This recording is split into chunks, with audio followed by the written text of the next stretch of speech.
Show, tá gravando, né? Perfeito. Então, gente, primeiramente, boa noite para todo mundo que chegou. Antes da gente começar a aula, eu vou dar 3 avisozinhos. Enfim, comentários, avisos e tal, que eu acho que são importantes. Primeiro na semana passada não teve aula de filosofia e de sociologia, porque eu peguei Covid, né? Ainda existe Covid no mundo.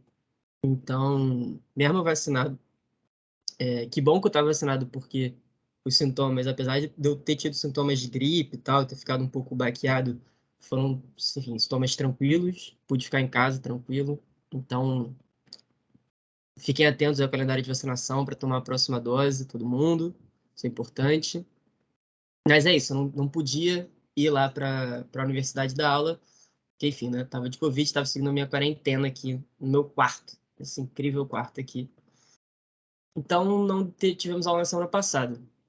E aí, o segundo aviso essa aula, então, ela vai ser uma aula de 2 tempos, e que eu soube que ela vai ter uma aula de 2 tempos há pouco tempo atrás, algumas horas atrás. Porque o professor de matemática teve um problema, não pôde dar aula hoje. E aí eu vou tentar dar conta de fechar com vocês esse módulo que a gente está fazendo, Sociologia, que é Trabalho e Modernidade, né? A gente vai retomar um pouco essa conversa que a gente já teve. Pô, Vitor, eu tomei 3 doses já. Tomei 2 da Pfizer e uma da AstraZeneca. Mas é isso, né? Eu tô, cara, como eu tô tendo, imagino que vocês também, né? Tendo que pegar o ônibus todo dia, ir para um lado para o outro, assim, tô tendo aula de faculdade, tô em estágio, enfim, acaba ficando muito em local fechado, por mais que você tente se policiar com o uso de máscara, o bagulho é muito transmissível, né? E ainda mais com essas novas variantes e tal, acabei pegando. Mas, enfim, foi tudo bem. Tô bem, tô recuperado. De vez em quando talvez eu dê uma tossezinha aqui e ali, mas tá tudo certo. Então é isso. A gente vai terminar. A ideia era justamente a gente consiga terminar esse módulo hoje. Por quê? Porque a minha ideia era tentar dar 2 aulas de Marx para fechar esse módulo, porque eu acho que o Marx ele tem muita coisa para a gente trabalhar nesse tema entre trabalho e modernidade, porque, enfim, é o grande tema da vida dele, né, e tal. E eu acho que a teoria dele dialoga muito com o nosso tempo hoje, assim, é bem factível.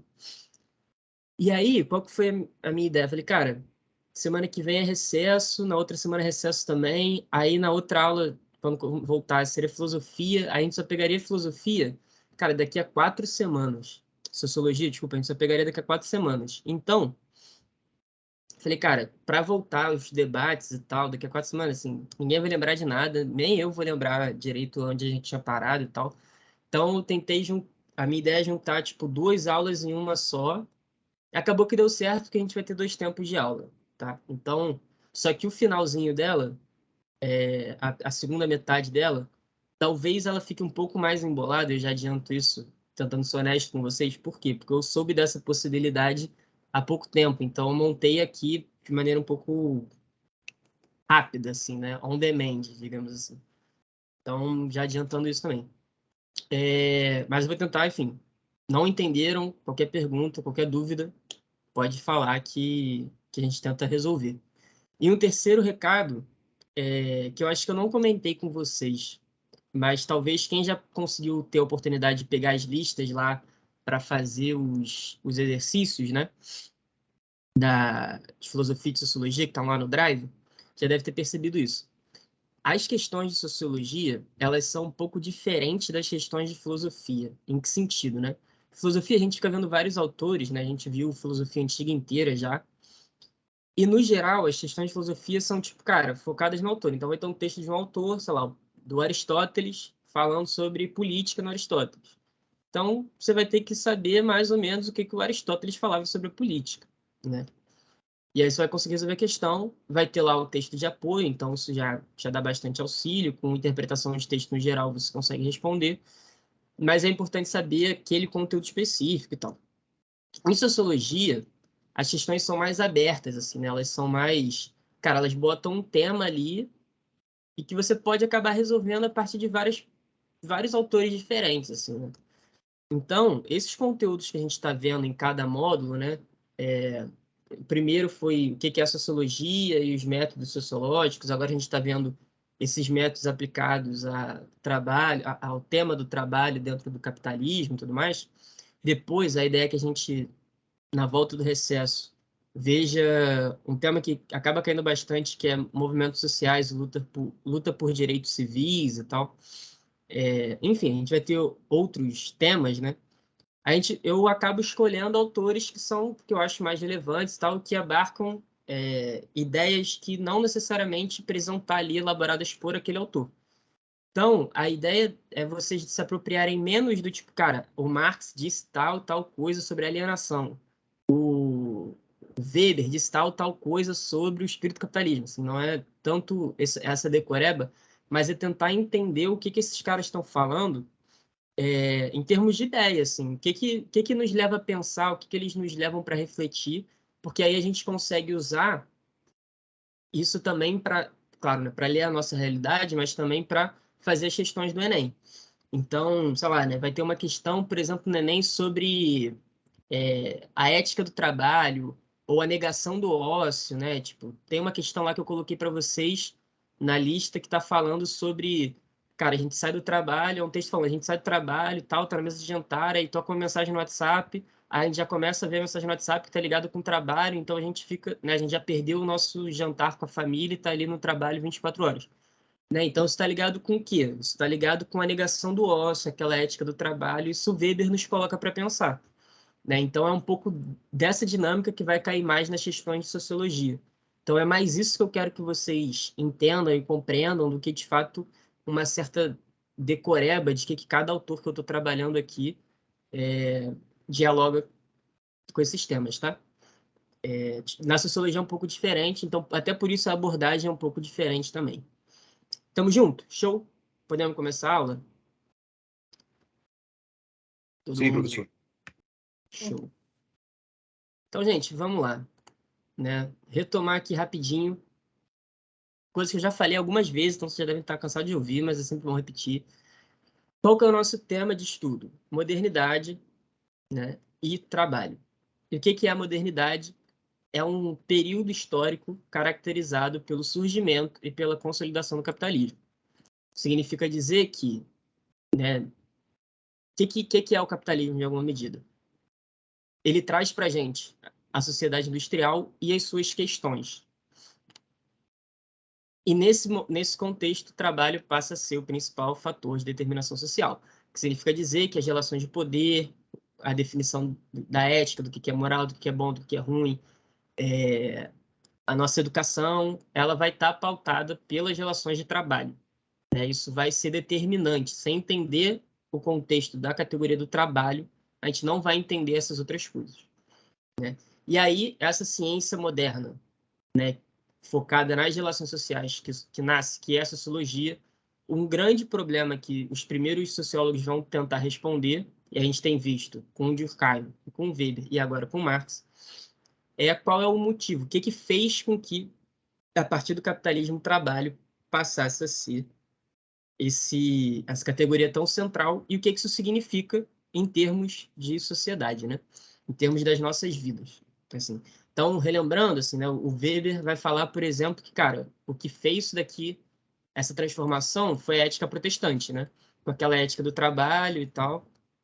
Vou retomar isso, quem porventura não assistiu, não estava na aula, não lembra, tenta pegar os materiais anteriores, me manda mensagem no privado, que a gente estava conversando, tenta assistir a aula que está lá no YouTube e tudo mais. Enfim, mas é isso, né? Ele estava tentando, tentou mostrar como a ética protestante ela transforma a nossa forma de pensar o trabalho e a partir disso gera essa transformação e a possibilidade do capitalismo como uma ordem social mais geral. E o seu significado também, que é isso, é a perda do ócio, é, a gente está sempre ligado necessariamente nessa o trabalho tem que basear a nossa vida, a gente não pode se apegar necessariamente ao produto do trabalho, mas sim à própria atividade do trabalho e tudo mais, enfim. E o Durkheim vai falar, por exemplo, né, que o que modificou foi justamente a divisão do trabalho ela passa a ser algo muito mais dividido, digamos assim, né? Então, o trabalho necessário na sociedade passa a ser feito por cada vez mais pessoas em trabalhos cada vez mais especializados. E o significado disso é que cria uma sociedade com um nível de solidariedade, que significa um nível de dependência um do outro muito forte, né? Muito necessário, diferentemente de uma sociedade com uma baixa divisão do trabalho. Então, isso é o que a gente já viu. Vamos, então, para o que a gente vai ver hoje, que é o Marx. E dois temas que eu acho que são bem importantes, assim, o Marx ele vai falar de muita coisa. Eu espero que a gente ainda tenha a possibilidade de ver o Marx em filosofia, para tentar trabalhar um pouco a categoria de ideologia no Marx, um pouco da noção que ele tem de exploração do trabalho e tal. Isso, de alguma maneira, vai aparecer aqui também, mas eu vou focar em dois conceitos que eu acho que são fundamentais para entender a sociedade como um todo, tá?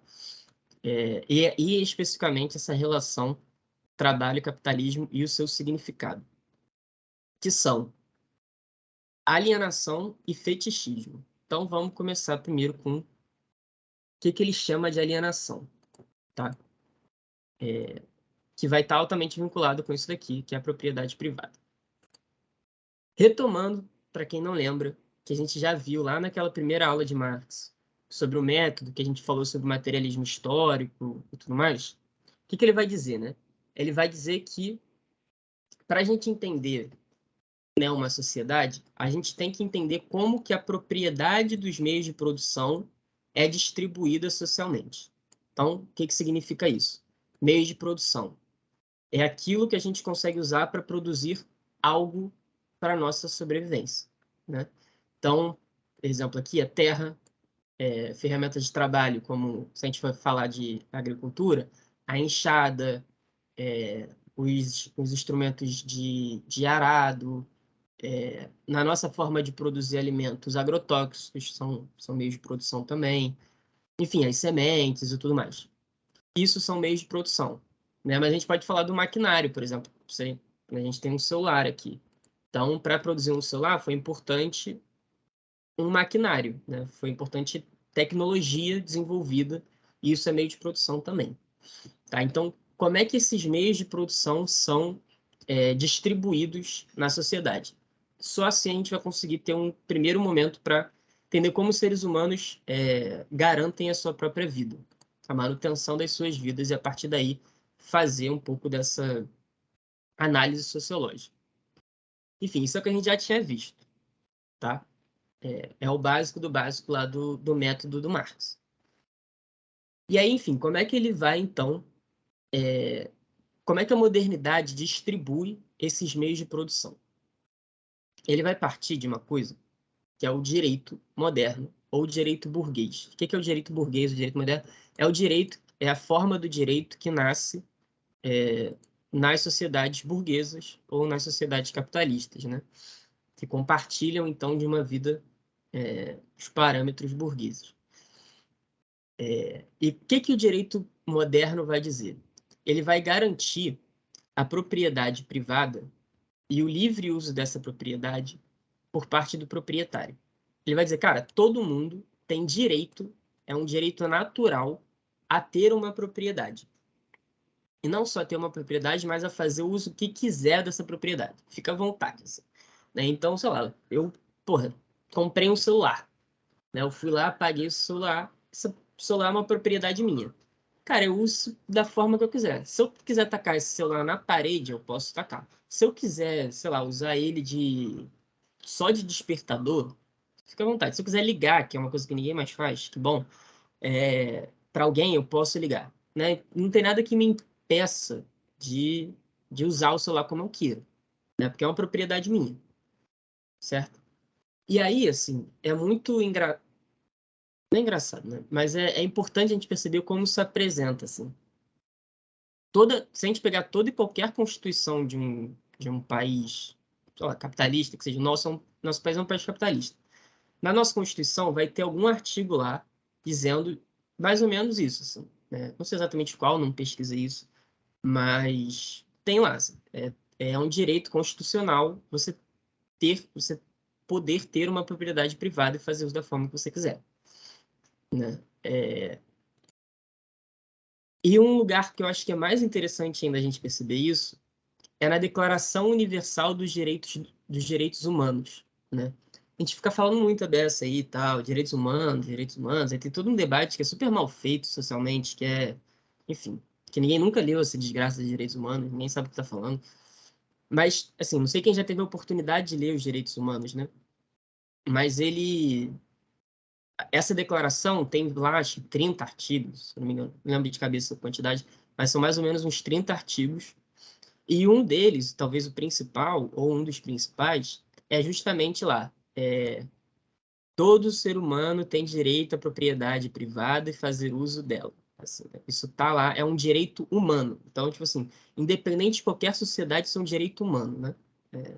É o que é colocado, assim. E essa parada não vem de 48, que foi quando foi feita essa declaração de direitos humanos que a gente tem. É uma parada que vem lá da França, da Declaração Universal dos Direitos do Homem e do Cidadão. Né? Não sei se vocês já viram a Revolução Francesa com Luís, mas é isso. Esse é um documento importante da época da Revolução Francesa que instaura, de fato, um Estado moderno e tal, na França, dentro desses parâmetros burgueses e tal. E lá, nessa Declaração dos Direitos do Homem e do Cidadão, tem três artigos principais, assim, né? Que é a liberdade, a segurança, né? O direito à vida, o direito à liberdade e o direito à propriedade. Então é isso, né? Isso foi se construído como, tipo, cara, o direito à propriedade é algo fundamental da humanidade. Todo ser humano tem direito à propriedade e fazer o uso da forma que quiser dessa propriedade privada. Só que, o que o Marx vai falar? Ele fala, cara, tudo bem, o direito moderno, ele vai chegar e falar, bem, todo mundo tem direito à propriedade e tal, e você pode usar livremente. Só que, economicamente, tem uma distinção que é importante ser feita, que é o que o Marx vai falar, que é a distinção entre um uso de coisas para satisfação de necessidades para consumo e um uso de coisas voltadas para o trabalho e produção de algo novo. Então, por exemplo, né, o celular. Cara, para que a gente usa o celular? O celular ele é feito para consumo, né? Eu uso para dialogar com outras pessoas, acessar a internet, ver notícia. No meu caso, eu uso muito para ler texto, né, achar PDF, tudo mais. Eu uso para ligar, uso para despertador, enfim. É isso, eu estou suprindo necessidades, eu estou consumindo algo. Um exemplo mais simples é tipo, cara, o violão. O violão eu uso para tocar. Eu uso para tirar um som, algo que me agrada, né? Enfim, estudar ali, música e tudo mais. Ou sei lá, comida, água, né? A água é uma parada que eu compro, né, na sociedade, falo, ó, tô comprando essa água aqui, tô pagando a água da cidade. E aí, bebo. No que eu bebi, eu matei a minha sede. E acabou. É isso, eu tenho que comprar outra água para beber de novo. E tem, né? Então isso é um produto, é uma coisa que está ligada ao consumo. E tem coisas que estão ligadas ao trabalho, né? E à produção de algo novo, de algo diferente. Então, por exemplo, a terra, ela também, de alguma maneira, está sendo consumida quando você planta alguma coisa. Só que é, é isso, você não come terra. Ela não satisfaz a sua necessidade. Os produtos dela satisfazem a sua necessidade, que é a comida. Então, você planta lá cenoura, você planta uma batata, você planta uma alface, você planta tomate, você planta, sei lá, o que você quiser. Você bota o gado para pastar, enfim. É isso, né? E isso garante, isso produz algo novo. A terra é uma coisa, é uma propriedade que garante algo novo. Garante uma parada diferente. E que te dá sustentação por um longo período de tempo, né? A água eu bebi e acabou. A terra eu planto, colho, planto, colho, planto, colho. Isso vai me dando, né? Me dá a possibilidade de trabalhar naquela terra, de produzir algo e manter durante um tempo a minha satisfação. Só que é isso, né? Quando esse direito moderno não faz essa diferenciação, o que ele está falando, né? Ele está falando que qualquer propriedade é igual. Ele está igualando essas duas coisas ao não diferenciá-las, né? Então é isso. Existe, portanto, uma diferença em ser proprietário de um objeto de consumo, então ser proprietário de um celular, ser proprietário de um computador, e ser proprietário de um meio de produção, né? Num caso mais extremo, por exemplo, o dono da Microsoft, por exemplo, ele é dono de uma empresa gigantesca de produção de softwares que são consumidos pelo mundo inteiro, assim, né? O cara é dono dessa parada, assim. Ele produz isso o tempo todo e ele vende isso o tempo todo. Isso dá possibilidade dele continuar tendo dinheiro para satisfazer as necessidades dele. E, na verdade, não só as dele, né? As dele, né? Do filho, neto, bisneto, tetraneto, tataraneto, enfim, o cara é um bilionário. Então, tem uma diferença, né? Muito desproporcional nesse sentido. Só que se todo mundo é proprietário porque não tem diferença para o direito moderno um celular de uma empresa, né, significa que todos os cidadãos, então, são iguais. Por quê? Porque todos têm o direito inalienável da propriedade privada. Todos podem ser proprietários. Então, todos, formalmente, de maneira abstrata, são iguais. Daí que vem essa igualdade formal, de alguma maneira, porque todo mundo é igual. Todo mundo tem a possibilidade de ter uma propriedade e fazer uso da forma que quiser dessa propriedade. Inclusive de você mesmo, né? Você, no limite, você é proprietário de si mesmo, do seu próprio corpo. E aí, só para a gente perceber como isso vai formando um pouco as nossas ideias, a nossa consciência e enfim, a nossa forma de reivindicação, de reconhecimento social e tudo mais. Vou dar um exemplo, né? Nas últimas semanas tem saído muitas notícias de violência e abuso contra mulheres, assim. Claro, né, isso não é algo novo, isso acontece já há muito tempo, isso é histórico, mas nessa última semana tem sido muita notícia sobre isso. E aí, qual que é uma das grandes reivindicações, por exemplo, do movimento feminista, né?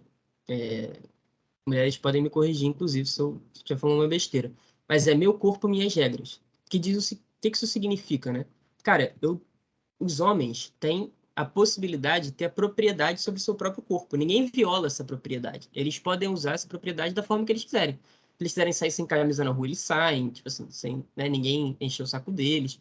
Ninguém vai abusar do corpo deles, ninguém vai fazer nada com eles. Eles têm direito de usar a propriedade deles, que é o corpo deles, da forma que eles quiserem, nas regras que eles quiserem. Nós mulheres também queremos fazer isso, né? Um pouco desse discurso, assim. E fazer isso de uma forma tranquila. É o meu corpo, é a minha propriedade. Eu tenho propriedade sobre mim mesmo. Assim. Eu deveria, socialmente, ter esse direito garantido, né? Ser proprietária de si mesmo. Então, é isso, né? Essa dinâmica da propriedade de forma indistinta, né? Meio que está passeando assim no nosso imaginário, nas nossas imagens, na nossa formação, na nossa consciência, no que a gente socialmente acaba reivindicando e tal. Isso é só, assim, sem juízo de valor sobre isso, tá? Que eu tô fazendo. Tô só meio que dando um exemplo mesmo, assim, para a gente perceber essas dinâmicas. Mas é isso, assim, a gente é, no mínimo, proprietário de si mesmo. E o direito iguala todo mundo como proprietário, porque nós temos o direito inalienável. Pergunta, assim, vocês sabem o que significa algo inalienável? Pergunta básica mesmo, assim, só para saber se vocês entendem esse termo ou não. Não. Não? Cara, inalienável, né? O que é você se alienar de algo? A gente vai até entrar um pouco nesse tema daqui a pouco, mas você, você perder algo, né? Você dar esse algo para alguém, ou alguém tomar esse algo de você, né? Isso é alienação de algo. Então, você tem uma alienação da propriedade, sei lá, da sua casa, né? Supondo que você tem uma casa própria e você não pagou as suas contas e tudo mais, papá, você pode ser alienado da sua propriedade, né? Ou seja, essa propriedade pode sair do seu do seu direito, né? Porque você não pagou as contas, por exemplo, tudo mais. Então, é isso. Um direito inalienável é aquilo que você não pode perder. O que é alienável é o que você pode perder. O inalienável é a negação disso. Você não pode perder aquilo ali, que é seu por direito inerente. Assim. Você nasceu com aquele direito, é isso. Então, a propriedade dentro desse direito moderno é algo inalienável. É algo que, cara, você conquistou, você só perde se você quiser. Assim. Se você quiser fazer uso, trocar essa propriedade por outra coisa ou dar essa propriedade por outra coisa. Em tese, ela seria algo inalienável, né? Surge com você mesmo. Pelo fato de você ser um ser humano, você já tem esse direito. Show? Tamo junto? Oi? Entendi, professor. Tá. Tranquilo, então. Então é isso. Até aqui, então. Essa parte toda aqui. Tamo junto? Tamo acompanhando? Para além desse questão do inalienável e tudo mais. Estamos rolando? Sim, professor. Sim. Tá. Então, só que qual que é a parada, né? Ao mesmo tempo que o direito moderno estabelece essa igualdade entre diferentes propriedades, o que o Marx vai dizer é o seguinte. Cara, quando a gente olha para a história, tem um elemento curioso, que é algo que acontece lá na Inglaterra no século XVI. E vocês provavelmente já viram isso, mesmo que de alguma forma mais superficial, lá com Luís, quando ele falou sobre revoluções inglesas, primeira revolução industrial, que é o cercamento dos campos. Né? O que é esse cercamento dos campos? De maneira também rápida aqui para gente. Basicamente, o Estado inglês, né? Antes disso, né? Lá na Inglaterra você tinha, não só na Inglaterra, né? Mas de maneira geral na Europa inteira, você tinha terras de propriedade comunal. O que significa isso? Terras que não eram propriedade privada de ninguém, eram propriedade da comunidade. Ou seja, todo mundo tinha a prerrogativa de ir lá usar a terra. Né? O que é uma prerrogativa? Por que eu não falei que tinha o direito de usar a terra ao invés, né? Porque o direito, quando a gente fala, eu tenho direito à minha propriedade, significa dizer o seguinte, quando alguém rouba o meu celular, por exemplo, estava mexendo no celular na rua, de bobeira, tal, alguém foi lá e pegou. O que eu faço? Eu vou numa delegacia, faço um BO, né? Falo com a polícia, faço um BO e tal, e de alguma maneira eu tô... O que é a polícia? A polícia é um braço do Estado que tem possibilidade de usar força, né? É quem pode usar força. Então, eu falo, cara, eu não tenho a possibilidade de usar força para garantir a minha propriedade. Quem faz isso é o Estado, na figura da polícia, seja civil, seja militar, enfim, na guarda municipal, etc. Então, eu vou lá e falo, Estado, garanta esse direito que eu tenho, né? Isso já é uma alienação da minha própria possibilidade de fazer as coisas. Mas, assim, isso é papo para daqui a pouco. Então, é isso, né? Eu chego lá para o Estado e falo, cara, fui assaltado, minha propriedade foi violada, eu preciso restituir essa propriedade. Garanta isso para mim. O Estado vai lá, na forma de polícia, e vai tentar achar esse celular e tal, e punir o crime de terem roubado meu celular. Né? A prerrogativa é algo diferente, que a prerrogativa é do próprio indivíduo. Ou seja, você não tem ninguém externo a você que garanta o que você quer fazer. Você tem a prerrogativa de usar a terra, lá no caso dos ingleses, cara, você chega lá e usa a terra, assim. Se alguém quiser te impedir, tu vai lá e usa a terra, irmão. Tipo assim, você vai garantir a possibilidade do uso da terra ou não. Você não tem ninguém externo a você que vai dizer o que você pode e o que você não pode fazer e que vai garantir isso. Você tem a prerrogativa. Isso é uma prerrogativa. E é isso, nessas terras comunais, elas tinham... Todo mundo tinha a prerrogativa de usar essas terras. Para fazer o que quisesse. Então é isso, né? Você queria pastar as ovelhas, você ia. Você queria pegar água, você ia. Você queria pegar fruto, você ia. Você queria tomar banho no rio, você ia. Enfim, você fazia o que você quisesse. Era comunal, era da comunidade, não era de ninguém. Né? E o Estado inglês, ele começou a cercar essas terras comunais. Literalmente botar cercas e falar, olha, isso agora é propriedade privada desse fulano aqui. Né? Que tinha vínculo com esse Estado em inglês, e torna, então, essas terras comunais propriedades privadas. E começa a dizer, então é isso, cara, todo mundo tem, e a gente vai ver isso com, imagino, com alguma profundidade maior, quando a gente chegar em filosofia moderna, nos contratualistas, assim, no Hobbes, no Locke em especial.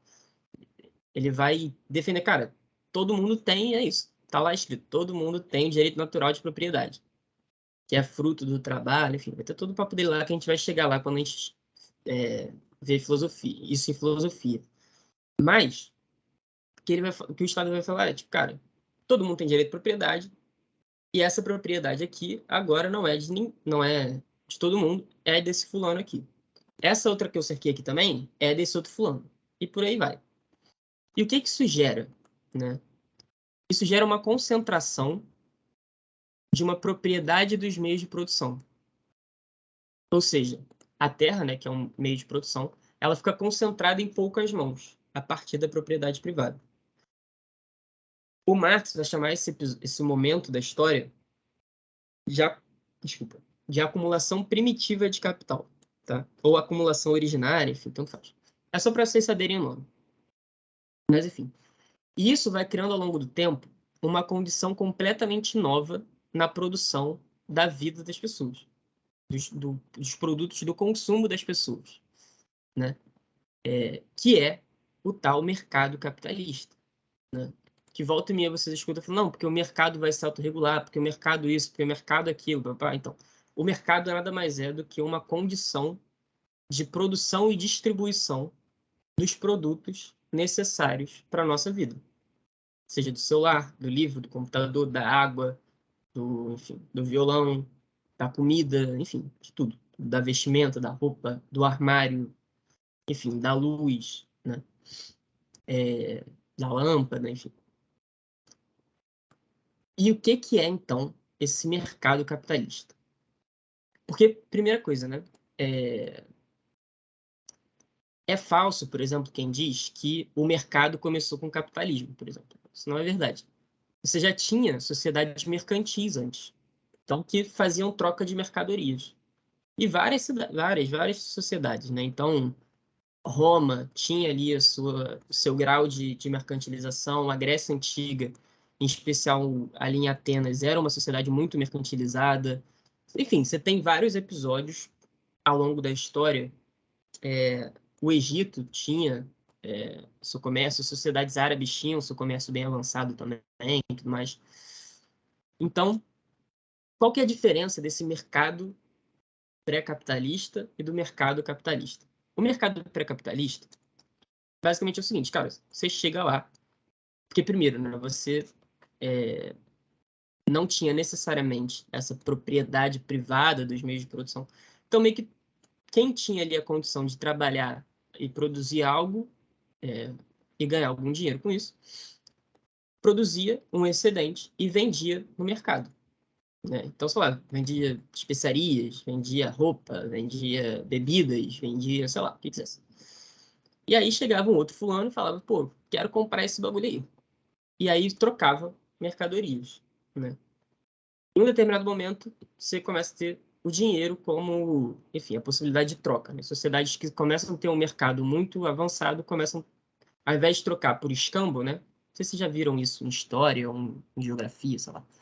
Mas aí, o escambo é trocar, por exemplo, mercadoria por mercadoria. Então, tipo, sei lá, um celular por um violão. Troquei essas duas coisas, fiz um escambo. Ou, sei lá, X tanto de tomate por Y tanto de alface. Então, e aí, com o tempo, você passa a ter a figura do dinheiro, e a gente vai ver isso daqui a pouco também, com um pouco mais de calma. Mas é isso, o cara vai lá, compra aquela parada, e depois fica com aquela mercadoria. Se ele quiser vender, ele vende. Se ele quiser vender outra coisa, ele vende, vai ganhando dinheiro e tal. Então, isso é o mercado, né? De alguma maneira.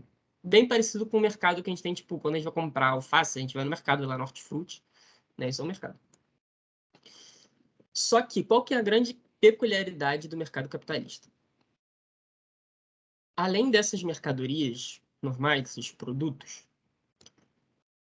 você vai ter uma condição que é algumas pessoas, por causa dessa concentração da propriedade privada, né, dos meios de produção, algumas pessoas vão ter meios de produção. Ou seja, vão poder produzir mercadorias para levar ao mercado.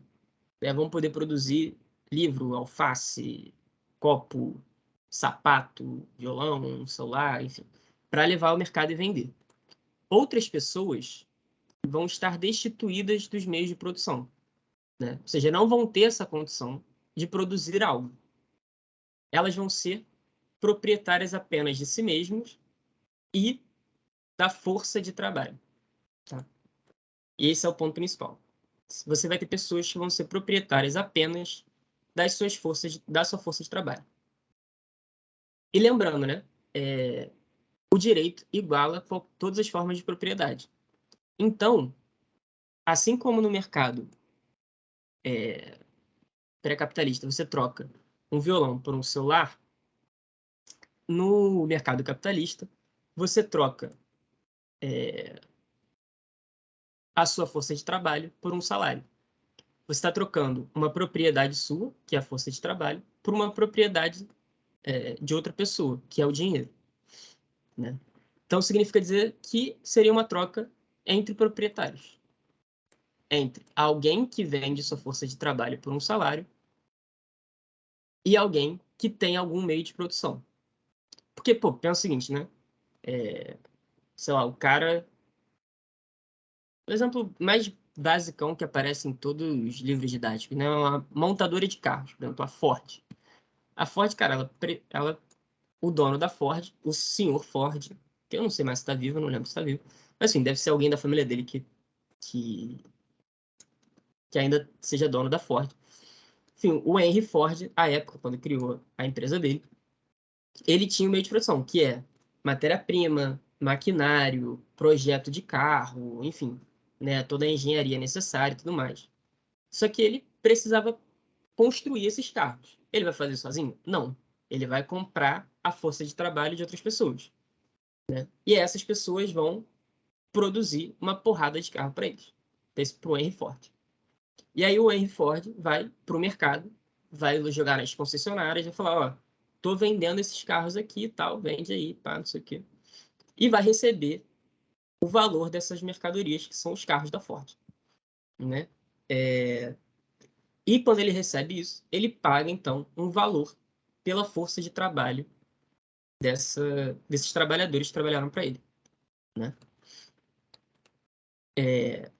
Ou seja, essa troca, o que significa? Essa troca permite que quem detém o meio de produção produza mercadorias e até em larga escala para poder vender e com isso ganhar dinheiro. E quem vende a sua força de trabalho ganha um salário e pode acessar mercadorias. Porque é isso, né? Se ela não tem nada que ela possa produzir, por exemplo, ela não tem acesso à terra, ela não pode produzir o alimento dela. Nós, né? Nós aqui não podemos produzir nosso alimento. Então, o que a gente faz? A gente vende a nossa força de trabalho para ter um dinheiro e ir no mercado comprar de quem está vendendo comida. Né? Seriam formas diferentes de garantir a nossa subsistência e o acesso àquilo que a gente precisa para sobreviver. E aí, assim, o que a gente precisa para sobreviver não necessariamente é só comida, né? Ou só moradia, ou só vestimento. É tipo, cara, tudo. Tudo que a gente acha que a gente precisa. Então, pô, eu acho que seria muito maneiro eu ter um videogame na minha casa. Assim, eu não tenho, porque é caro pra cacete. Mas eu super adoraria ficar jogando FIFA aqui, tipo, de madrugada, pra poder dar uma relaxada, né, de ficar trabalhando e tal. Então, é isso, né? Isso também é um produto que a gente pode acessar que seria da nossa necessidade também, tá? O Marx vai ter uma frase no livro principal dele, que é o Capital, a mercadoria é algo que supre uma necessidade, seja ela do estômago ou da fantasia, né? Então, tipo assim, ninguém morre por não ter um videogame. Mas a nossa fantasia, de alguma maneira, diz, cara, ter um videogame é maneiro, né? É divertido. Então, isso também é uma certa necessidade, que vem da fantasia, não necessariamente do estômago. O que significa dizer, então, o que o Marx está falando? Ele falou, cara, historicamente, o que aconteceu? Aconteceu a separação entre trabalho e propriedade. Isso faz com que, efetivamente, o trabalho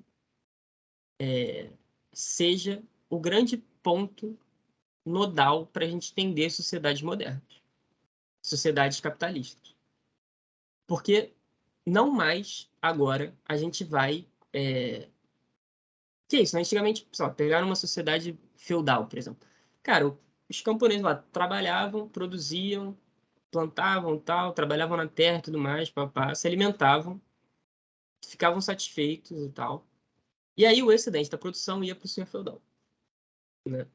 Só que eles tinham acesso direto a tudo. Então, assim, a sociedade, ela meio que não se explica só pelo trabalho, né? Enfim, a nossa também não se explica só pelo trabalho, mas, enfim, não é exatamente algo central. Por quê? Porque o trabalho não é uma grande questão. Todo mundo tem trabalho, todo mundo tem acesso ao meio de produção, todo mundo tem acesso à terra. Então, cara, tipo, essa garantia tá meio que dada, assim. Até porque você tinha terras comunais também. Que até quem não conseguia trabalhar nas terras dos senhores feudais tinha acesso mínimo à terra que eram essas terras comunais, essas propriedades comunais. Então, isso não era uma grande questão. Por quê? Porque o trabalhador estava diretamente vinculado àquela propriedade, né? Só que você tem, historicamente, então, a separação do trabalhador com a propriedade. E isso faz, então, o tal do mercado capitalista, que todo mundo tem que trabalhar para outra pessoa para garantir o seu salário para comprar depois de outra pessoa. Tipo assim, você forma toda uma forma social completamente distinta, né? A satisfação das necessidades não é mais direta, ela é indireta. Ou seja, eu não trabalho para garantir a sociedade, a minha vida. Eu garanto para ganhar um salário, a partir desse salário, garantir a minha vida, né? Então é mais ou menos isso que o Marx está falando. Tamo junto? Até aqui foi. Tá fluindo? Sim ou não? Sim. Sim, ok, show. Então, entendemos isso, a gente pode de fato partir para o conceito de alienação, que já está embutido nisso tudo, tá? O que é a alienação, né? Essa separação entre trabalho e propriedade, Marx vai dizer que gera a alienação. O que é a alienação na prática, né? Basicamente é o seguinte, é uma condição, porque, antes de mais nada, né? A gente costuma muito falar, tipo, fulano é alienado, né? O que a gente quer dizer com isso, normalmente? A gente quer dizer que, pô, determinada pessoa não sabe nada sobre política, não abre o jornal, nunca vê nenhuma notícia, não sabe o que está acontecendo no mundo, só fica vendo novela, sei lá, essas coisas assim. Fulano é alienado. Não é isso que o Marx está querendo dizer. Tipo assim, tem nada a ver uma coisa com a outra, tá? O que o Marx está querendo dizer com alienação é uma condição social, que é uma condição do trabalhador. Por quê? Porque o trabalhador, a partir dessa separação, ele não pode mais se apropriar diretamente do seu produto. É o que eu estava falando antes, né? Antigamente, você plantava, você colhia, você comia. E o excedente só que ia para o senhor feudal. Em última instância, você ia para uma terra, pegava, colhia lá o fruto da árvore e comia. Pegava a madeira lá da árvore, da lenha, enfim, e fazia a tua casa, assim, né? O trabalho era... Você consumia esse trabalho diretamente, o produto do seu trabalho diretamente. Ele era seu, né? Então, o primeiro ponto da alienação significa dizer que o trabalhador não pode mais se apropriar do seu próprio produto diretamente. Como é que ele vai se apropriar do seu produto? Ele vai receber um salário e através desse salário ele vai comprar alguma coisa, né? Que não necessariamente é o que ele produziu, né? Pode ser o que ele produziu, pode ser o que não, outra coisa. Então ele não tem uma apropriação direta desse trabalho. Ele também não define mais o que ele vai produzir, né? Então, tipo, tô com fome. Então, pô, vou lá trabalhar para plantar. Ou, pô, tô a fim de, sei lá, tô precisando de uma roupa. Vou lá costurar uma roupa, pegar um tecido e tal, enfim, fazer uma roupa para mim, que vai durar 10 anos. É isso. Ou vou, pô, sei lá, meu calçado foi pra cucuia, preciso de alguma parada para calçar meu pé, um tênis. Então, vou lá, faço o tênis. Enfim, né? Você definia, antigamente, antes dessa separação entre trabalho e propriedade, o que você ia produzir, né? Conforme, no geral, as suas necessidades ou os seus objetivos. Você, pô, quero produzir alguma coisa para vender. Então, sei lá, você vai lá e produz alguma coisa para vender, né? Seja lá o que for que você quiser. E também, para além de você não definir o que você vai produzir, você não define como você vai produzir, né? O exemplo lá da montadora de carros é isso, né? O Henry Ford, vocês já devem, não sei se vocês já viram Fordismo, Taylorismo, em geografia, assim. Não tenho contato com o professor de geografia de vocês, mas é isso, né?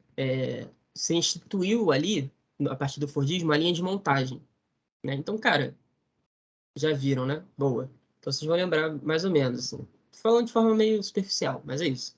Cara, se o trabalhador vai chegar lá para montar o carro, ele vai definir como ele vai montar o carro, que horas que ele vai trabalhar, quando que ele vai trabalhar, qual o instrumento que ele vai trabalhar, enfim, qual matéria-prima que ele vai usar. Tipo, não, ele não define nada disso, né? Chega um cara, um administrador, e fala, tipo, você vai fazer assim, e assado, e é isso. Linha de montagem, você vai ficar apertando parafuso, o outro vai ficar apertando a porta no negócio, o outro vai pintar o carro. E é isso, irmão. Tipo assim, se vira, né? É um pouco isso. Então, o trabalhador ele não mais define nem o que ele vai produzir e nem o como ele vai produzir. E isso gera uma condição. Qual é a condição que o Marx vai dizer? O trabalhador não mais se reconhece no próprio trabalho, né? Tem uma... Não sei se vocês conhecem, assim, se vocês acompanharam... Durante a pandemia, né, rolou um movimento muito grande no Brasil dos entregadores antifascistas, né? Que é uma categoria de trabalhadores, de entregadores de comida ou enfim, de qualquer outra coisa, mas no geral são de comida, né? Que trabalham pro iFood, Rappi, Uber Eats, essas coisas. Enfim, e eles tinham uma reivindicação que, nosso trabalho é muito precarizado e tal, eles começaram a se organizar para garantir melhores condições de trabalho. E tiveram uma repercussão social relativamente grande, assim. E dos caras do Entregadores Antifascistas, que é essa organização principal, assim, dessa categoria, é o Paulo Galo. E ele tem uma frase, assim, que ele falou em várias entrevistas e tal, que ele diz o seguinte, cara, você já imaginou o que é você estar com fome e estar carregando comida nas suas costas e não poder comer? É um pouco isso, né? Tipo assim, cara, é a tal da alienação. Por quê? Porque ele não pode se apropriar diretamente daquele produto que ele está, né, levando, daquele trabalho que ele está fazendo, tá com a comida nas costas, você não pode comer. Ele não define o que ele está transportando, ele não define como ele está transportando, né? Se ele tem uma moto, se ele vai, né, se ele vai trabalhar de moto, se ele vai trabalhar de bicicleta, se ele vai trabalhar a pé, enfim, né? Nada disso. Não tem nenhum vínculo com nada disso. E ele também não reconhece o seu próprio trabalho, assim, tipo, é isso, não, o meu trabalho não é para mim. Ele não se reconhece naquele transporte de alimento. Ele só está transportando, assim, né? Ele não pode comer aquilo dali. Então, isso talvez seja, tipo, contemporaneamente, assim, né, o exemplo mais visível dessa condição de alienação, assim. Acho que é um exemplo bem bom, assim, para a gente dizer o que o Marx está querendo colocar. Cara, isso é alienação, assim, né? Expresso numa frase de uma pessoa comum, né? De um trabalhador comum aí que está numa condição específica de vida. Enfim, aí aqui, né? Ou seja, as condições de trabalho e distribuição dos produtos do trabalho, ou seja, como a gente trabalha e como a gente acessa o que a gente produziu, se tornam independentes de quem produz, né? Quem produz não tem nenhum poder de decisão sobre isso, né?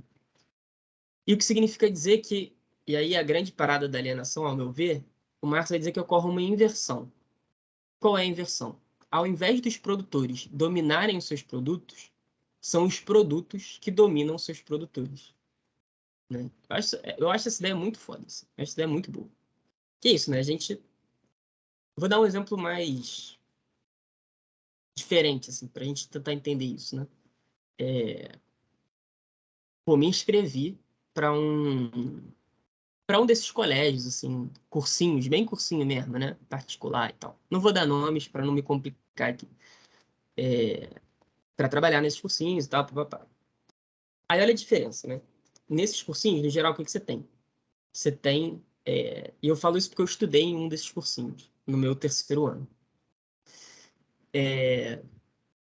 Você tem várias apostilas, com vários módulos, com os temas já decididos, com os exercícios a serem feitos, com tudo. O que que o professor faz? Ele chega na aula, ele vê, hoje é dia do módulo tal, tema tal, que eu vou falar isso, isso, isso, assim, já tá dado, né? Ele não tem quase que nenhuma autonomia para dizer o que que ele vai dar, como ele vai dar, o que que ele vai falar, que tipo de exercício ele vai fazer, que tipo de dinâmica de aula ele vai fazer e tudo mais.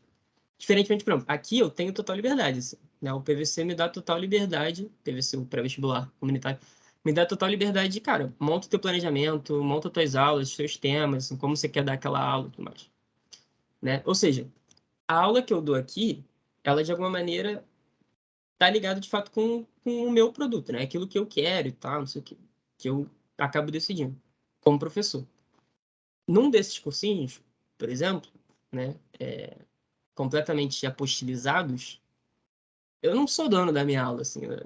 Quem me domina é a aula. Eu sou dominado pelo que eu tenho que fazer naquela aula já meio que pré-montada, assim, né? Então é isso, né? Isso é alienação, assim. A gente não se reconhece mais no nosso trabalho, a gente não se reconhece mais no produto do nosso trabalho, né? Por quê? Porque a gente tem uma separação entre propriedade e trabalhador, né? É mais ou menos isso que o Marx está querendo dizer com alienação.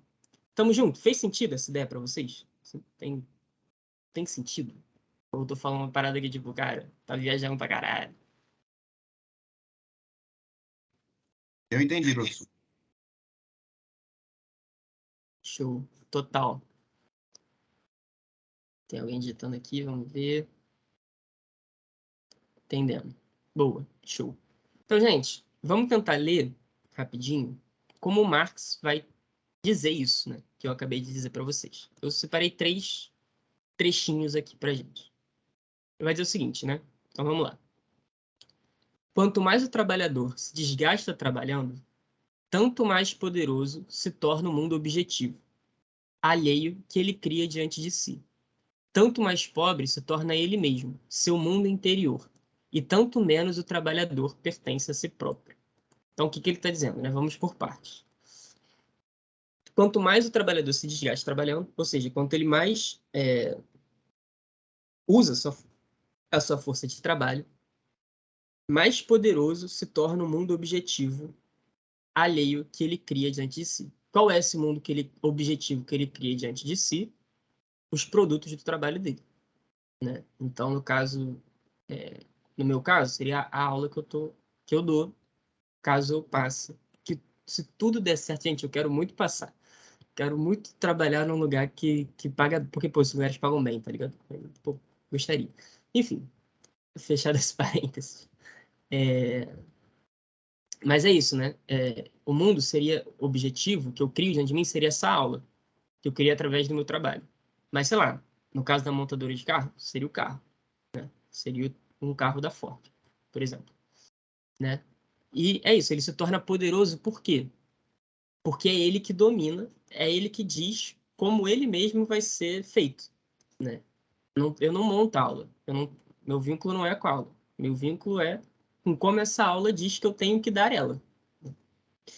E nesse caso, se é assim, tanto mais pobre o trabalhador se torna a si mesmo, né? E aqui tem uma galera que pega e fala, tipo, cara, tá falando então que o capitalismo gera pobreza. O Marx até vai falar isso, tá? Mas não é esse caso aqui. Eu peguei a citação até por causa disso, assim. Nesse caso aqui, ele tá falando de uma parada, assim, aqui, né? O mundo interior, assim, né? Cara, eu não pertenço mais a mim mesmo, né? E aí, olha só que curioso, né? Se o Estado moderno diz que, cara, a gente é proprietário, mesmo que seja da gente mesmo, a condição material da nossa vida diz que a gente não é proprietário da gente mesmo. A gente não, né? Então, naquele caso lá que eu usei do exemplo das reivindicações feministas, o que é isso? O que elas estão, de alguma maneira, exemplificando? Cara, isso é uma mentira que a gente é proprietário de si mesmo. A gente não é. né, no caso das mulheres. A gente os corpos das mulheres são violados e violentados o tempo inteiro, né? De uma maneira mais geral, o trabalhador não é proprietário de si mesmo, né? Ele não tem essa propriedade na prática, né? Isso que o Marx está dizendo. Quanto mais ele trabalha, menos proprietário de si ele é, né? Então é mais ou menos o que ele está dizendo, tá? Um outro trechinho aqui, né? O trabalhador encerra sua vida no objeto, mas agora ela não pertence mais a ele, mas sim ao objeto. Ou seja, o que ele quer dizer com o trabalhador encerra sua vida no objeto, né? Significa dizer que quando ele produz aquele objeto, e é aquele objeto que de alguma maneira vai garantir a vida dele, né? A vida dele se encerra ali. Se ele não produzir, ele morre, né?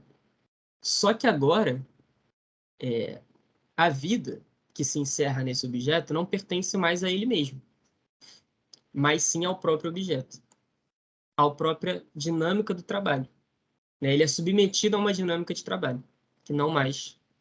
Ou seja, a vida dele não é isso, né? Não pertence mais a ele mesmo. Isso é só mais uma outra forma de dizer o que ele disse ali em cima.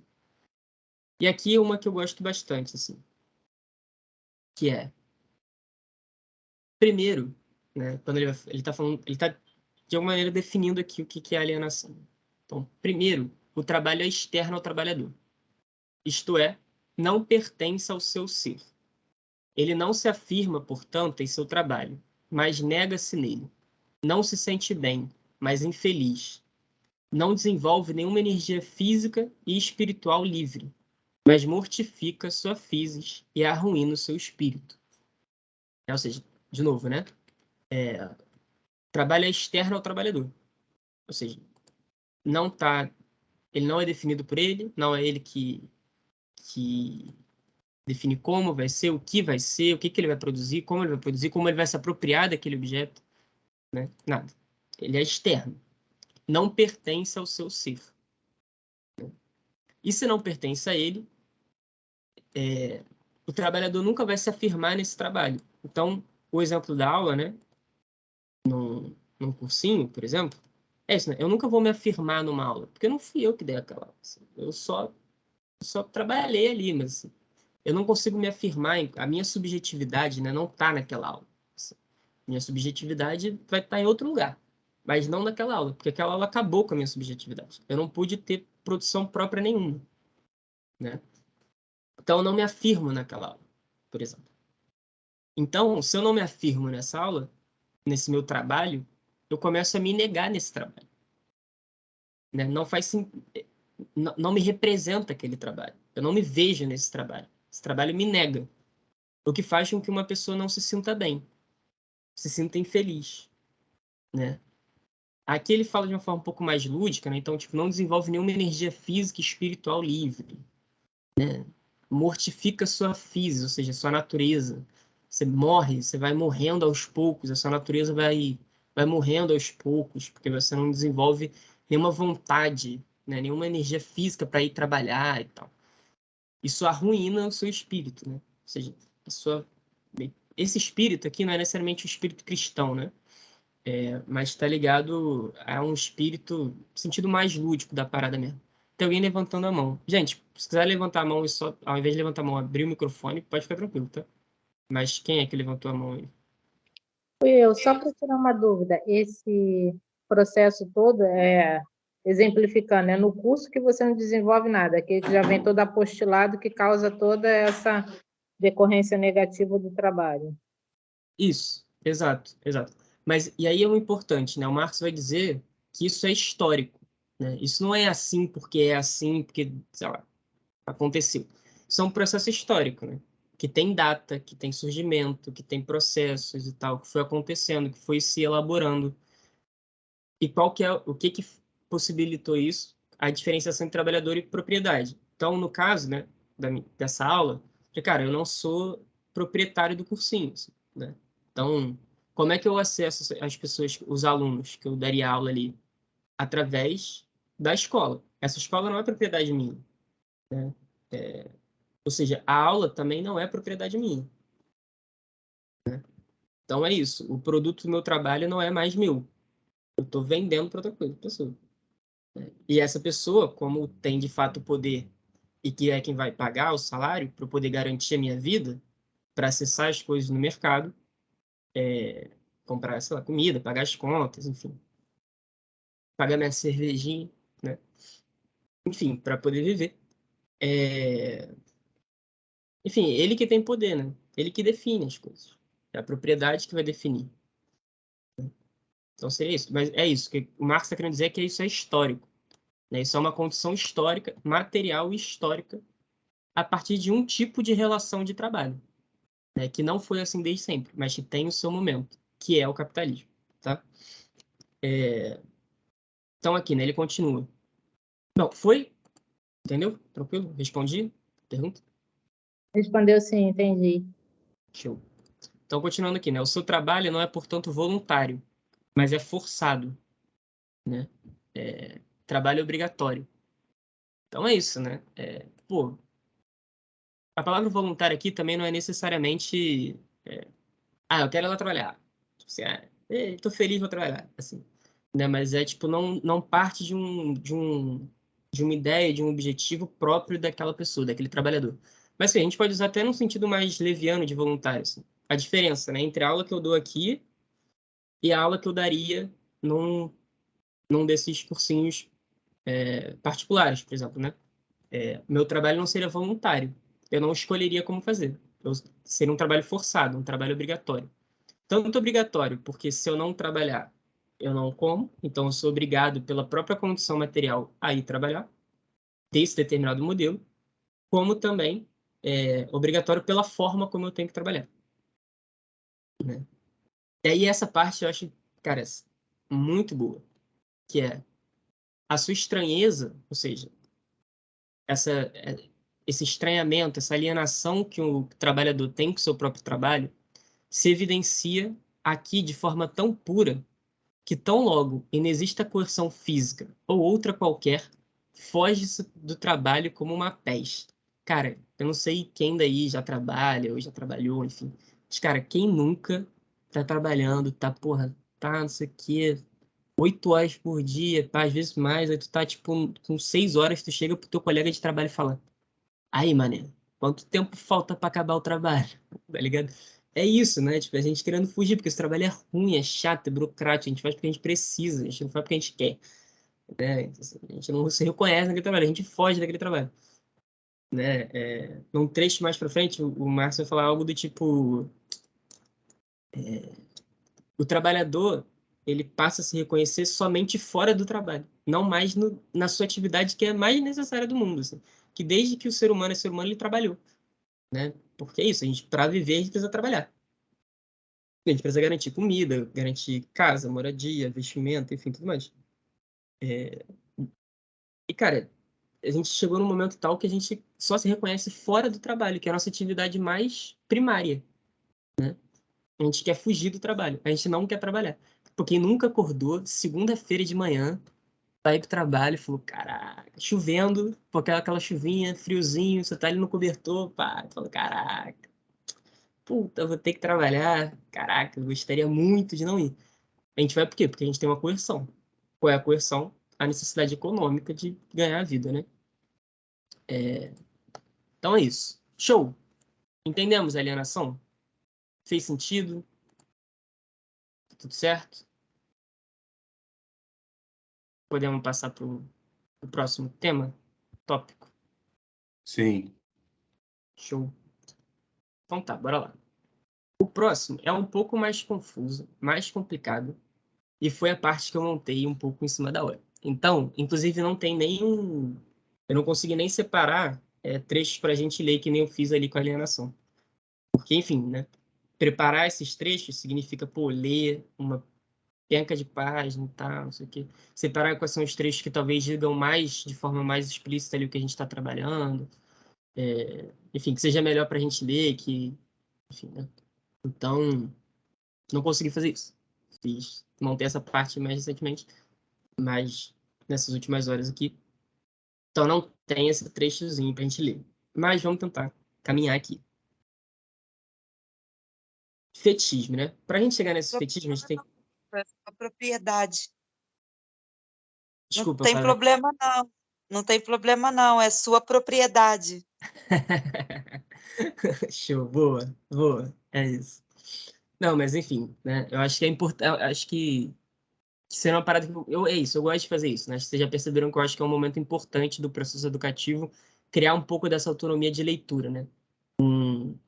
Você que passou para pedagogia aí, talvez você, eu espero, né, que você entre em contato com um autor chamado Paulo Freire, né?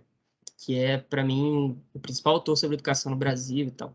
E ele tem uma ideia que é, cara, a leitura do mundo, ela tá ligada com a leitura do texto, da palavra, né? Então, eu acho que é isso, assim, ter autonomia de ler os textos, de ler o que os outros caras estão falando, pessoas que refletiram sobre o tema, sobre as nossas vidas, sobre a nossa sociedade e tal. Entender e ter ferramentas para entender isso é ter ferramentas para entender o mundo também à nossa volta. Então, eu gosto de pegar esses autores e ler com vocês, assim, para que vocês comecem a ter mais ferramentas de leitura mesmo. Isso significa leitura do mundo, né? Então, eu gostaria de conseguir fazer isso, mas não deu. Acontece, a vida não é um mar de rosas, né? Mas bora lá. Fetismo, né? Para a gente entender o que é o fetismo, a gente precisa entender, voltar alguns passos atrás, né? Esse mercado capitalista, né, que a gente falou um pouco mais acima, faz com que toda e qualquer satisfação de necessidade se dê através de mercadorias. Então, de novo, né? Numa sociedade feudal, por exemplo, num modo de produção servil, os camponeses trabalhavam lá na terra do senhor feudal e eles não necessariamente. E isso é curioso, né? Na Idade Média, em especial na Alta Idade Média, né? Que é essa parte mais distante da modernidade, a primeira metade, digamos assim, da Idade Média, cara, você tem pouquíssimas cidades, tem pouquíssimas locais com comércio desenvolvidos, né? Então, por quê? Que é isso, né? E o que isso gera, né, na verdade? Porque isso gera que as pessoas podem satisfazer suas necessidades sem ter que ir ao mercado, sem comprar uma mercadoria. Elas, a partir do próprio uso do trabalho delas. Isso acontece, enfim, qualquer tipo de propriedade comunal isso acontece, enfim, né? O mercado capitalista, como ele dissocia todo mundo, quase todo mundo, com exceção dessa classe que é a burguesia, que detém meios de produção da propriedade, das possibilidades de produzir algo para satisfazer a necessidade, você tem que necessariamente recorrer ao mercado. O que você tem no mercado? Você tem mercadorias, né? Então, esse mercado capitalista faz com que toda e qualquer satisfação de necessidade se dê através de mercadorias. Significa dizer que a troca de mercadorias ela se universaliza, né? Ou seja, a gente só consegue pegar as coisas que a gente precisa através da troca. Essa troca, né, por exemplo, do celular com violão, do dinheiro pela comida, né, é só uma troca. Você está trocando uma coisa pela outra. Isso só isso se universaliza, ou seja, se torna necessário. Todo mundo, o universo inteiro, que no caso é o planeta Terra, meio que precisa disso, precisa fazer trocas para conseguir garantir a sua subsistência. Só que aí vamos entender como é que isso é possível também, né? E aí, parênteses, preâmbulo. Eu vou começar uma parada aqui que eu vou colocar mais para vocês entenderem, assim, fazer sentido o conceito de fetismo, tá? Porque, enfim, é um economiquez, é um debate econômico um pouco mais profundo, tal, que nem eu tenho tanto domínio assim, mas é importante para esse conceito de fetichismo. Isso também não vai cair no Enem, nem nada. É só para a gente ver sentido no argumento do Marx, porque ele constrói a partir desse debate. Então é isso, né? Eu não vou trabalhar de forma muito aprofundada, vai ter algumas coisas que eu vou simplificar aqui, mas é só para, de novo, fazer sentido para a gente. Tá? Então, também se, porra, caraca, não entendi 100% essa parada, tipo, mas entender o fio da meada, tá suave, é o que a gente precisa aqui. Então, o que torna possível, né, que esse mercado, que essas trocas aconteçam? Ou seja, o que torna possível coisas tão diferentes como um celular e um violão, por exemplo, serem passíveis de troca. Porque olha só que doideira, né? Cara, assim, eu trocar um tomate por um alface, você vê assim, cara, tá tudo ali ligado à alimentação. São tipos de alimentação diferentes que você pode, cara, eu tô necessitando de uma coisa, preciso de outra e tal, a gente troca, tudo certo. Apesar de serem diferentes, você ainda consegue achar ali algum sentido nessa troca. Cara, é uma troca de um celular por um violão. É tipo, cara, o celular eu uso para tirar foto, acessar a internet, rede social, conversar com as pessoas, ligar e tal. E o violão eu uso para tocar, para tirar um som, para, enfim, né, me divertir ali e tal. Cara, o que que leva alguém a trocar uma coisa pela outra? Né? O que que permite essa troca? O que o Marx vai dizer é: toda mercadoria, né, possui um valor de uso, e um valor de troca. O que que significa isso? Toda mercadoria, né, todo produto, então um celular, sei lá, um livro, né, um violão, enfim, tudo mercadoria, satisfaz uma necessidade. De novo, né? Seja ela do estômago, seja ela da fantasia. Assim, né? Então, o livro, né, ele não satisfaz nenhuma necessidade do estômago. Assim. Eu não como o livro, eu não bebo o livro, mas eu leio o livro. É uma necessidade intelectual. Né? Eu estou aqui lendo o livro, pá. É uma certa necessidade intelectual. Então, ele supre uma necessidade. Ele tem um valor de uso. Toda e qualquer mercadoria tem um valor de uso, né? Que é definido pelo consumo. Né? O que é o valor de uso? É a possibilidade de a gente consumir aquelas propriedades. Então, no caso do livro, qual é a propriedade do livro? Ter palavras escritas que expressem uma ideia. Né? A propriedade do violão é conseguir produzir um certo tipo de som. Do celular, enfim, é isso. Por aí vai. Então, toda mercadoria satisfaz uma necessidade. Mas, ao mesmo tempo, tem algo nela, nessa mercadoria, que possibilita que ela seja trocada por um valor de uso diferente. Então é isso, né? Eu posso trocar um livro por um violão, eu posso trocar um celular por um violão, posso trocar um celular por um livro. São três coisas que têm valores de uso completamente diferentes que eu posso trocar. Isso é o valor de troca. E como é que a gente consegue compreender o que é o valor de troca, né? Mas você fala, cara, o que define o valor de troca? Ele vai ter, tipo, cara, páginas e páginas. Fala, não, porque poderia ser o valor de uso, mas não era. Poderia ser não sei o quê, mas não era. Poderia ser tal coisa, mas não. Enfim, indo direto ao ponto, né? O que define o valor de troca de cada mercadoria é o seu valor. E o que é o valor? O valor é uma quantidade de trabalho socialmente necessária. Aí vamos entender o que significa isso. Vai dizer o seguinte, cara, a única coisa que tem em comum, porque é isso, né? Não é o valor de uso que define a igualdade entre um livro e um celular e um violão. Também não é a propriedade, né, o material que está ali, porque um é feito de papel, o outro é uma madeira e uma corda de aço e de nylon, o outro é uns bagulho de metal, uns chips, então, tipo, são coisas muito diferentes. Mas todos têm algo em comum. Todos são frutos do trabalho. É isso que ele quer dizer. O que dá o valor é o trabalho humano. Né?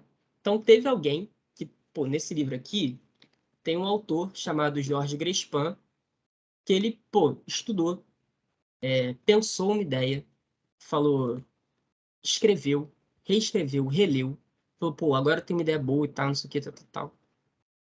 Aí, mandou para a editora, né, teve um trabalhador lá que fez o design da capa do livro, um outro que mobilizou lá a impressão, aí outro que fez a distribuição, enfim, você tem todo um trabalho para que esse livro seja esse livro. Né? Ao mesmo tempo, você tem todo um trabalho para que esse celular seja um celular. Então, a única coisa que liga esses dois trabalhos, esses dois valores de uso diferentes, é o trabalho. Só que você fala, cara, está dizendo então que eu posso trocar um livro por um celular porque todos são trabalhos. Mas, pô, o trabalho de um celular é diferente de um trabalho de um livro, por exemplo, ou de um violão. né, que um luthier tem que fazer. Aí ele vai falar, pois é, isso é um trabalho concreto. Ou seja, o trabalho que o Jorge Grespan, que o autor do livro, teve que fazer é um trabalho específico, concreto. O trabalho do cara que está lá na empresa, na Motorola, montando o celular, é um trabalho específico, concreto. Só que ele vai dizer o seguinte, cara, todo trabalho, a gente pode reduzir ele a trabalho. Trabalho humano. E o que vai, de alguma maneira, diferenciar esses trabalhos é a quantidade de trabalho socialmente necessário. O que significa isso? Significa dizer que para produzir, para o Grespan produzir esse livro aqui, teve que ser produzido socialmente uma série de conteúdos. Esse livro aqui, por exemplo, é uma introdução ao pensamento do Marx, que é um livro didático que eu uso, por exemplo, para quando eu vou dar uma aula de Marx, para ver de maneira um pouco mais introdutória o que mais ou menos a gente tem aqui, quais são os temas, como é que ele fala didaticamente sobre esses temas. Então, para esse livro ser produzido, o Marx precisou produzir a sua teoria. Para ele produzir essa teoria, o Hegel, que é um outro filósofo, teve que produzir essa teoria. E por aí vai, né? Então, você tem todo um trabalho ali dentro que foi gestado socialmente e historicamente. Ao mesmo tempo, a impressora que imprimiu esse livro aqui, ela foi se desenvolvendo, né? A impressora do século XIX é diferente do século XXI, de 2022, que produz muito mais rápido, de maneira muito mais eficiente em muito mais larga escala. Então, de alguma maneira, assim, você começa a achar uma média de trabalho que foi socialmente necessário de desenvolvimento de tecnologia, desenvolvimento de pensamento, enfim, que encontra uma média, né? Então, um livro desse daqui, com esse nível de reflexão, com esse nível de ideia, com esse nível de acabamento, com esse modelo de páginas e tal, com essa quantidade de páginas, você acha uma média, né? O mercado, ele de alguma maneira entende isso, cara. Esse livro, no geral, custa uns 20, 30 reais. Se não passa muito disso. Por quê? Porque socialmente foi mais ou menos... A gente chegou num nível tal de tecnologia e de produção intelectual socialmente, né, feita de forma social, que isso é mais ou menos uns 20, 30 reais. Assim. Essa é a média do mercado. O celular é a mesma coisa, né? Você vai tendo... Esse celular aqui, na época que eu comprei, custou 600 reais. 600 e uns quebrados. Então é isso, né? Você teve tecnologias que foram feitas, a maquinária evoluiu, o desenvolvimento de softwares evoluiu, você precisa de menos tempo de trabalho para produzir um celular, né? Você produz 100 celulares no tempo que você produzia 20 há 40 anos, há 30 anos atrás. Nem sei se 30 anos atrás. Acho que 30 anos atrás já tinha celular daqueles tijolão e tal. Então é isso, né? Você encontra uma média de trabalho socialmente necessário. Seria mais ou menos isso, que é o valor, né? Que é o que possibilita as trocas, certo? Só que, cara, pensa o seguinte, quando eu tenho poucas trocas, primeiro, esse lance do trabalho socialmente necessário ficou razoável, assim? Ou ficou muita viagem? Tipo, deu para pegar? Tamo junto?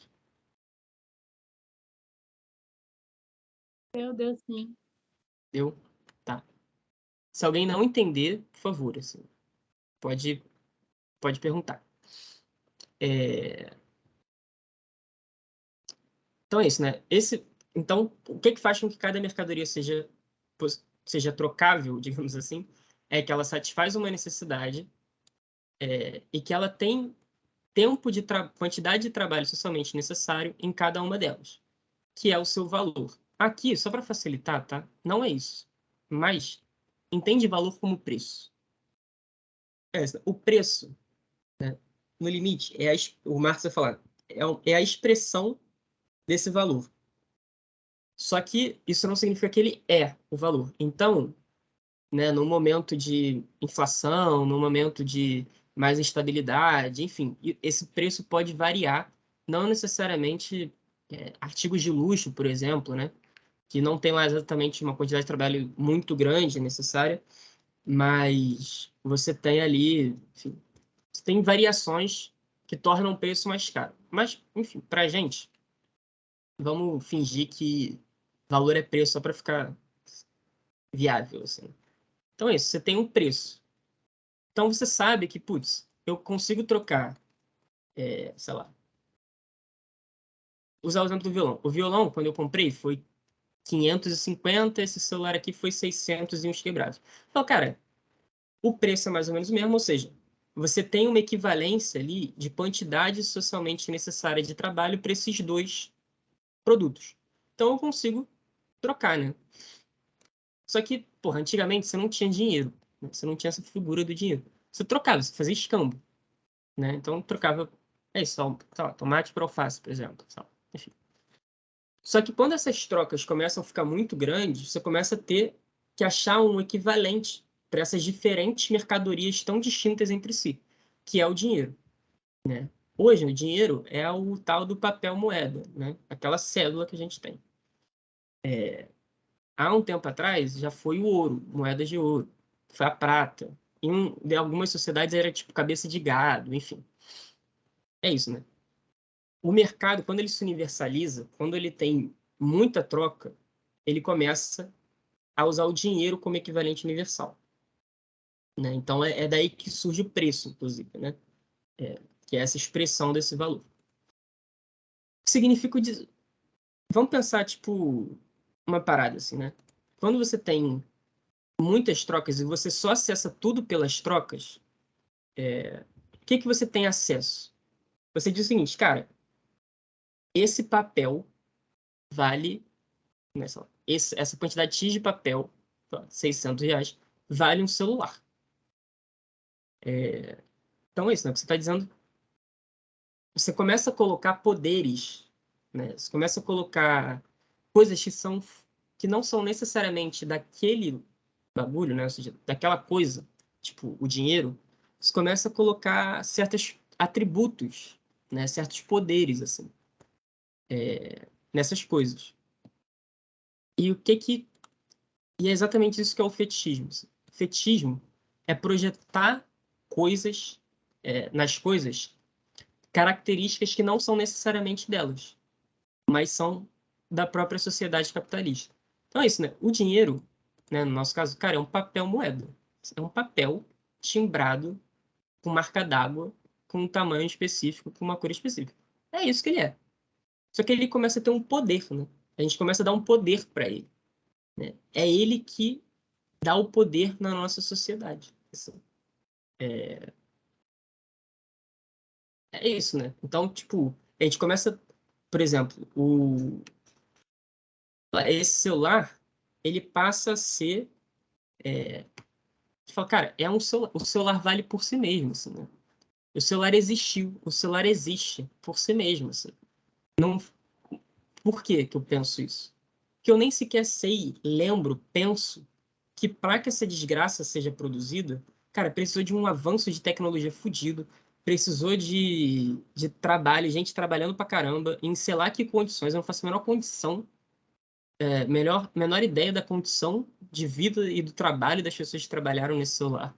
Eu não sei quanto que as pessoas ganharam, quanto quem produziu isso no sentido empresarial, né? Tipo, quanto que a Motorola levou de lucro vendendo essa parada. Eu não faço a menor ideia disso. E eu começo a projetar no próprio celular como se fosse uma coisa em si mesmo. Tipo assim, cara, esse valor de uso existe por ele mesmo, assim, né? Esse bagulho é sinistro. E isso cria uma... isso, eu começo a colocar... Isso cria um poder dentro dessas coisas. Eu começo a projetar nas coisas características que não são delas, né? Então, o exemplo aqui que eu dei, que eu acho que é o mais simples, é essa dimensão social do trabalho e da mercadoria. Então, toda mercadoria, como a gente viu aqui, tem uma dimensão social, que são as relações de trabalho, né? Toda mercadoria, para chegar lá no mercado, que a gente botar na nossa mesa, me lembrou o valor que o homem deu aos metais e pedras. É um pouco isso, né? E é interessante, assim, porque esse valor do metal e da pedra está muito ligado já a sociedades que têm muitas trocas, né? Então, enfim, né? É um valor... Porque, sei lá, você pode, por exemplo, falar, cara, o diamante é muito maneiro, porque, sei lá, ele brilha. Porra, ele tá brilhando, é maneiro, vou contemplar esse bagulho aqui e tal, pá. Só que você começa, não só, tipo, cara, ele brilha e tal, você começa a dar um poder, um status social para quem tem uma pedra de diamante no dedo, por exemplo, né? Isso é muito doido, assim, né? Você começa a dar um valor muito maior e um poder muito maior para as coisas. Então você começa a diferenciar as pessoas por causa do fato dela ter uma pedra no dedo ou não. Que significa dizer que ela teve condição de pagar um dinheiro grande nessa pedra. Significa dizer que ela tem um poder. E qual que é o poder da nossa sociedade? É o dinheiro, né? Que é nada mais, nada menos que uma porra de uma cédula, né? Mas é isso, é uma parada que é meio irracional, assim. A grande crítica do Marx é isso é meio irracional. Essa nossa sociedade que a gente fala que, enfim, né? Que ele está debatendo com uma série de economistas da época dele, como, por exemplo, Adam Smith, David Ricardo e tal, que são esses economistas liberais, clássicos e tal. Fala, cara, o que essa galera tá falando, né? E é algo muito que o Durkheim, de alguma maneira, fala também, que a gente abordou. Cara, essa sociedade é muito racional, porque ela produz um nível de solidariedade, ela produz uma divisão do trabalho, uma circulação de mercadoria, todo mundo tem acesso e tal, não sei o quê, papapá. A gente produz muito mais do que a gente produzia antes, uma quantidade muito maior, tudo mais, papapá. Eu falo, cara, isso não é nada racional, isso é o que a gente está fazendo. A gente está dando poder para uma cédula. No caso dele não era uma cédula, era uma moeda de ouro mesmo. Assim, a gente está, tipo, esquecendo, a gente está desracionalizando como essas coisas foram produzidas. Assim. A gente não sabe mais quem produziu o quê, como, em que condição, assim, né? E aí a gente sempre se assusta quando, pô, a gente vê a notícia de que, sei lá, a Nestlé produz os chocolates com trabalhadores em condição análoga à escravidão. Assim, a gente fala, tipo, uou, isso aqui a gente não pensa nisso, a gente só compra o chocolate porque ele é bom e, enfim, a gente tem dinheiro lá para comprar, então a gente tem o poder de comprar aquele dinheiro, aquele trabalho, né? Então é isso, a gente só tem acesso às coisas nesse mercado capitalista através dessa mediação do mercado. Tudo passa pelo mercado, tudo é mediado pelo mercado. E aí, se tudo é mediado pelo mercado, a gente não tem mais uma relação entre, né, os produtores, digamos assim, né, os trabalhadores, não tem mais uma relação entre produtores, mas eles têm uma relação entre coisas, né, entre o dinheiro e o produto do trabalho, né? Que o Marx tem uma frase, cara, o problema é esse, eu não consegui ter tempo, não sei se vai ter aqui nesse livrinho, que ele diz algo do tipo, não vai estar aqui, como é que se diz? As relações sociais entre as pessoas passam a ser relações sociais entre coisas, né? É uma parada assim. Não é exatamente isso, não. Mas é algo nesse... Cara, deixa eu tentar achar, porque essa é uma frase muito boa. Deixa eu tentar achar por aqui. Calma aí. Será que eu vou achar? Tá por aqui. Putz, cara, é uma frase muito maneira. É...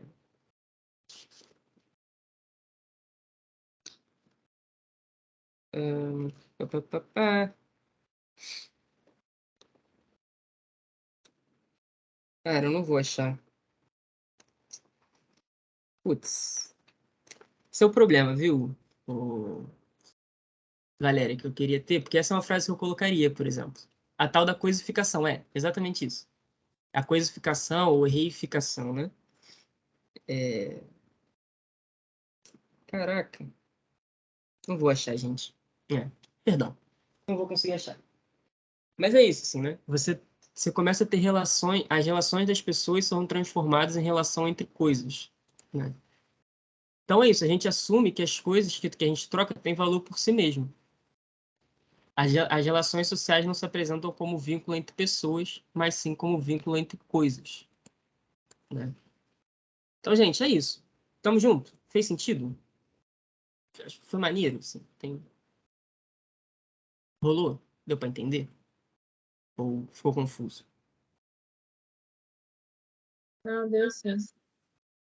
Show, sim. Tá.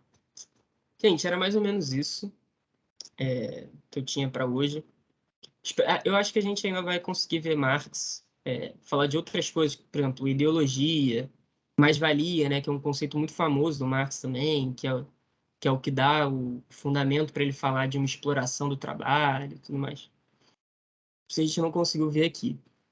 Mas, enfim, né? Eu espero que em filosofia acho que a gente consegue ver. É isso. Acho que deu para perceber. O Marx é um autor que eu gosto bastante. Assim. Acho que ele tem muita coisa assim para dizer para a gente.